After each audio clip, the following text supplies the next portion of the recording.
인터넷 방송 61번째 시간입니다. 오늘은 교회론 세 번째, 교회의 정의 두 번째 시간을 가져봅니다. 디모데전서 3장 15절을 생각해 봅니다. 먼저 오늘 본문의 말씀을 읽겠습니다. 그러나 내가 오랫동안 지체하면 네가 하나님의 집에서 어떻게 처신해야 할지 네가 알게 하려 하노라. 이 집은 살아계신 하나님의 교회요 진리의 기둥과 튼이라.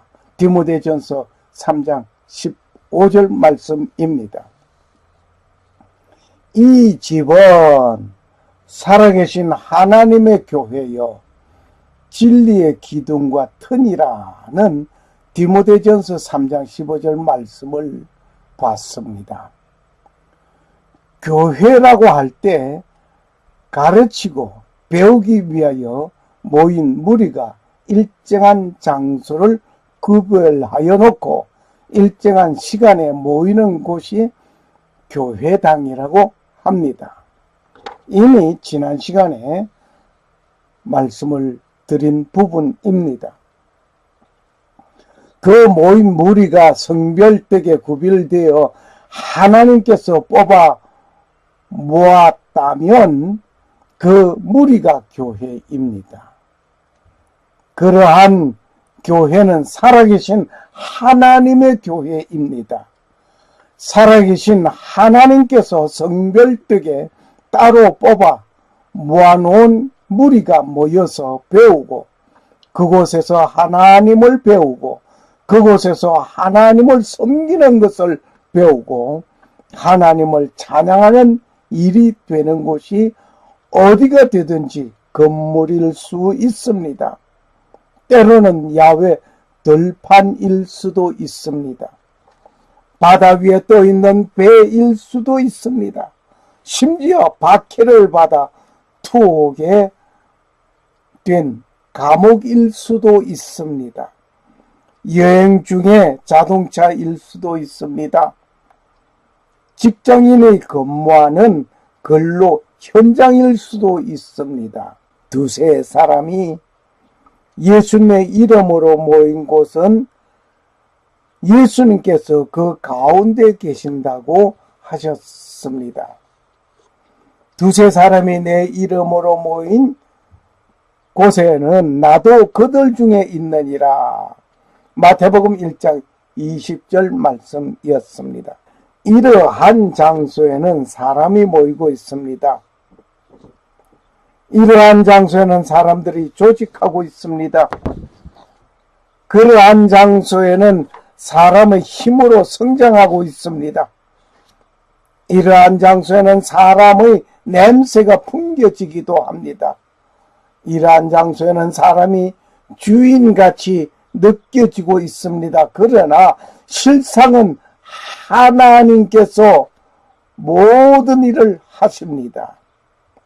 만일 사람의 것으로 시작된 교회라면 어떻게 유대 땅 한 구석 작은 마을 나사렛의 목수의 직업으로 성장한 예수님을 중심하여 12명의 갈릴리 어부가 있었습니다.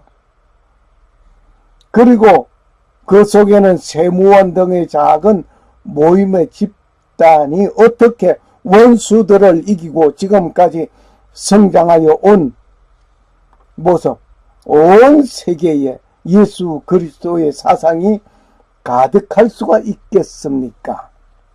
그 사이에 각 나라에는 기독교 박멸 운동이 극심한 때도 있었습니다.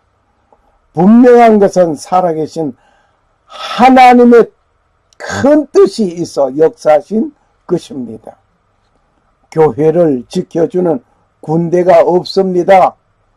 그러나 자위대도 없습니다. 하지만 2000년의 역사 속에 온갖 고난과 역경과 곤욕, 죽임을 당하기도 하였습니다. 그동안 각 나라는 흥하기도 하였고 패하기도 하였습니다. 심지어 종족이 없어지는 일도 있었습니다. 이러한 가운데 기독교는 꾸준히 성장해 왔습니다. 어떤 면에서 보면 기독교는 박해를 통하여 핍박을 통하여 성장해 온 것입니다. 핍박이 극심할 때에는 기독교는 망하는 것 같이 보였습니다마는 성장해 왔습니다. 주후 6세기에서부터 한동안 북유럽의 야만 민족이 로마 제국에 침입하여 유럽 문명을 유린하는 작업이 한참인 순간에도 교회는 무너지지 않았습니다. 교회를 무너뜨리지 못하고 오히려 교회에 항복하고 교회 안으로 들어왔습니다. 근대에 와서는 독일의 나치당 그리고 일본 국가지상주의자들이 교회를 박멸하려고 무서운 박해를 가하던 지난 날들이 있었습니다. 그러나 오히려 독일의 나치수당과 일본이 망하고 말았습니다. 유물론자도 멸망할 것이 올 것입니다.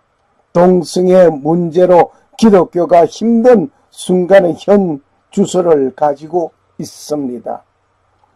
평등법이라는 법망에 동성애 결혼 반대 등의 말을 하던 차별법에 의하여 벌금형을 받고 있는 지금의 순간입니다.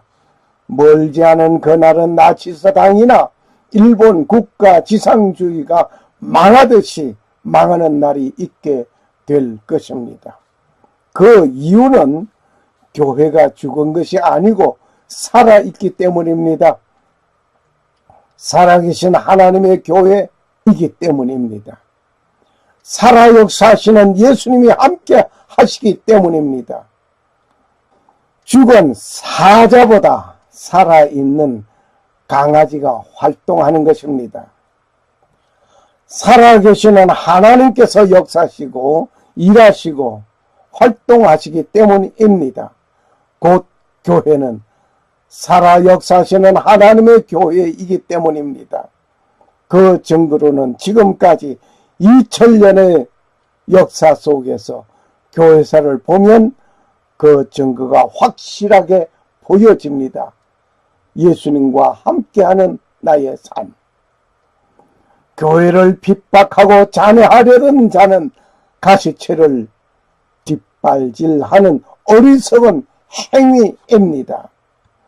우리가 다 땅에 엎드러짐에 내가 소리를 들으니 히브리 방언으로 이르되 사울아 사울아 네가 어찌하여 나를 핍박하느냐.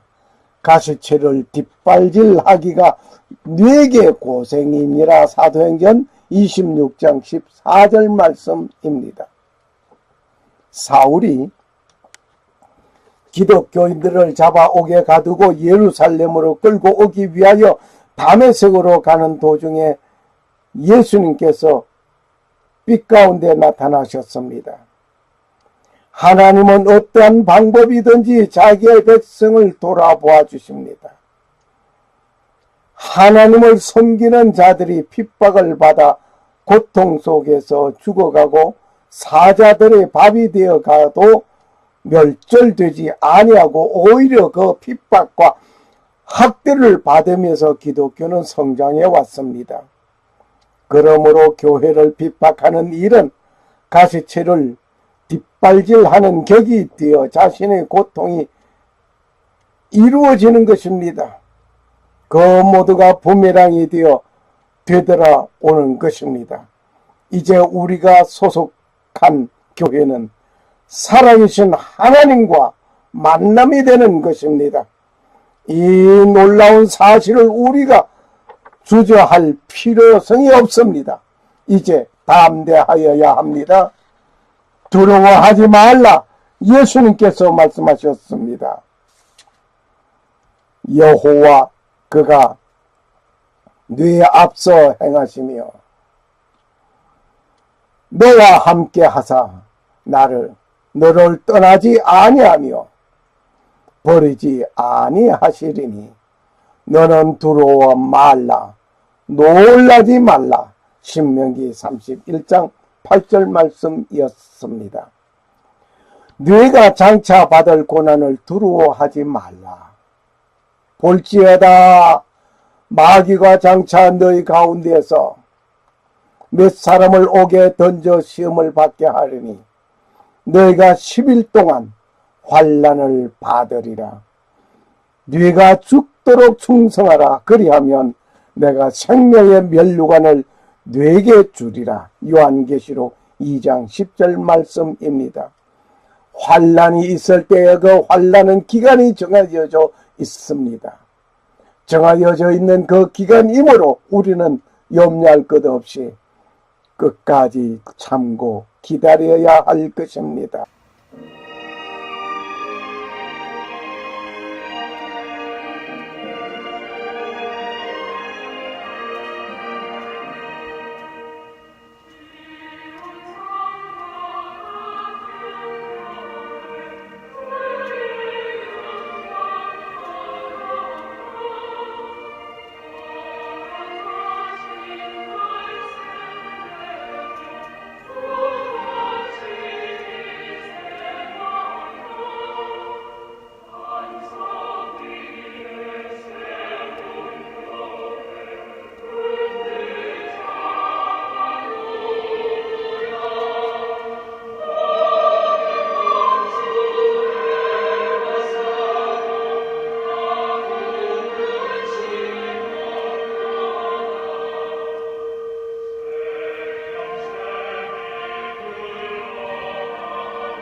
샬롬. 감사합니다.